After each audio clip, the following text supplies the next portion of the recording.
Hi, I'm Saverio from HoRNet Plugins. We are here today at Viral Studio near Siena to show you our new plugin, the HoRNet AnalogStage. We designed this plugin with the aim of creating some analog shine to your digital mixes.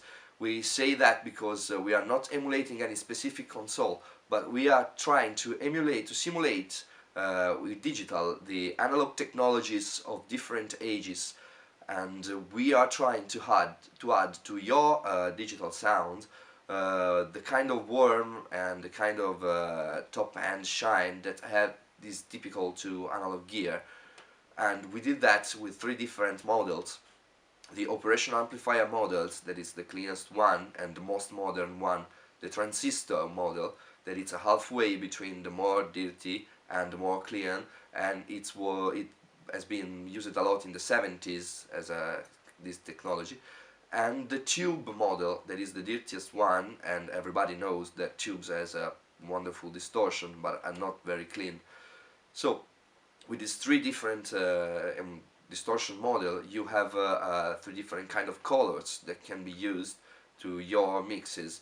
This plugin sounds wonderful on drums, sounds wonderful on bass guitar to give it more presence, and you have to try it. And we are going to show you how it works both on the technical side and on the very small mix that we did for this demonstration.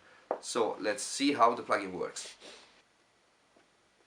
Okay, this is the AnalogStage, and it's working at its intended point right now with 0V as the working point. We are testing it with a sine wave at 1 kHz, and the basic model is the op-amp. The operational amplifier model is the cleanest one, as you can see, with a minus 18 dB FS signal that corresponds to 0V. We are seeing just a small harmonic here that is produced by the distortion of the operational amplifier. If we increase the gain, you see that the harmonic is growing, and now we also have a second harmonic. We are now at plus 18 dBs.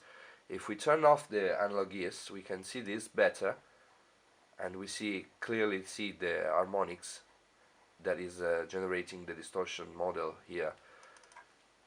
If we change the model, you see the transistor has much more distortion than the op-amp. In fact, is halfway between the dirtiest one, that is the tube, and the cleanest one, that is the op-amp. In the transistor model, there is also a quick emulation of a transformer that is usually put in front of a transistor gear. And with this kind of distortion, with kind of saturation, you can have heavier distortion. You can see if I increase the gain, we are creating much more harmonics.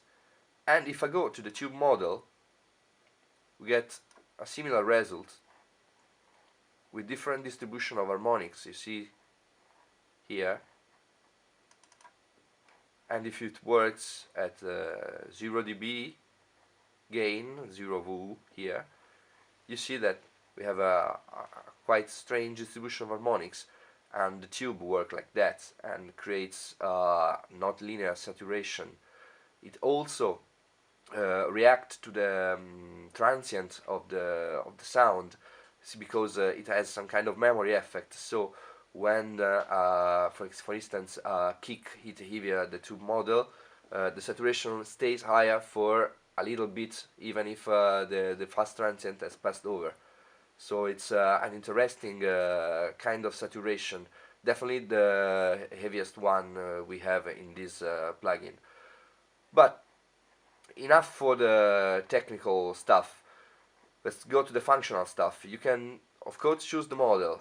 Here you see the level, and then with this feature you can group instances together like we did for the quick demo we are going to do now.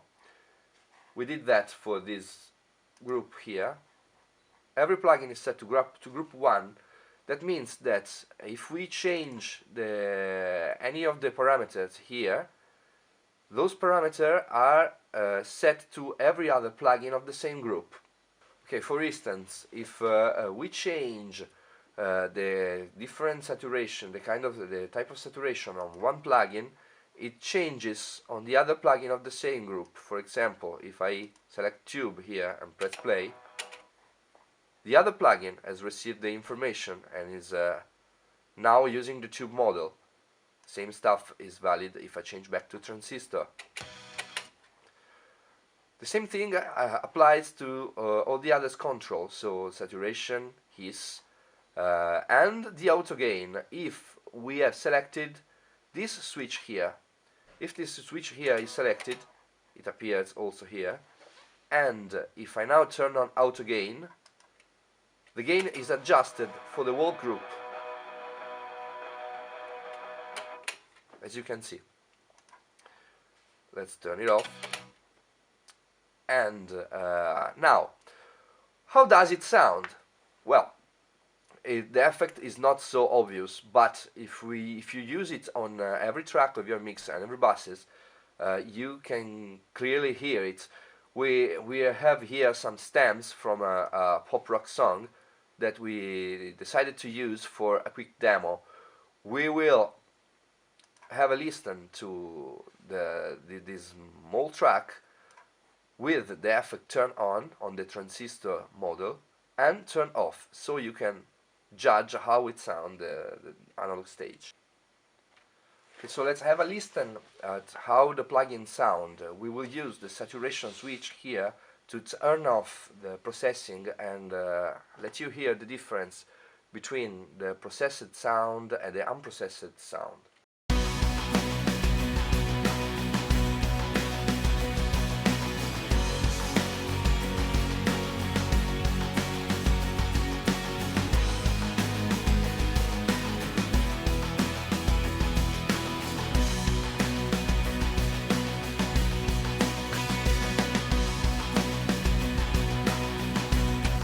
So as you've probably heard, the transients have changed. The sound is smoother with analog emulation on, and we lost some kind of fast transient typical of digital stuff, but we gained much more body in the mid-lows and a more organic sound. That's what we call warm usually. And this is the effect we are after. We made this plugin exactly for this reason. So you can try it out. Okay, this is HoRNet AnalogStage. It's available right now on www.hornetplugins.com. You can go there, try out the demo, and let us know what you think about it, because we want to always improve our product. Thank you for watching this video.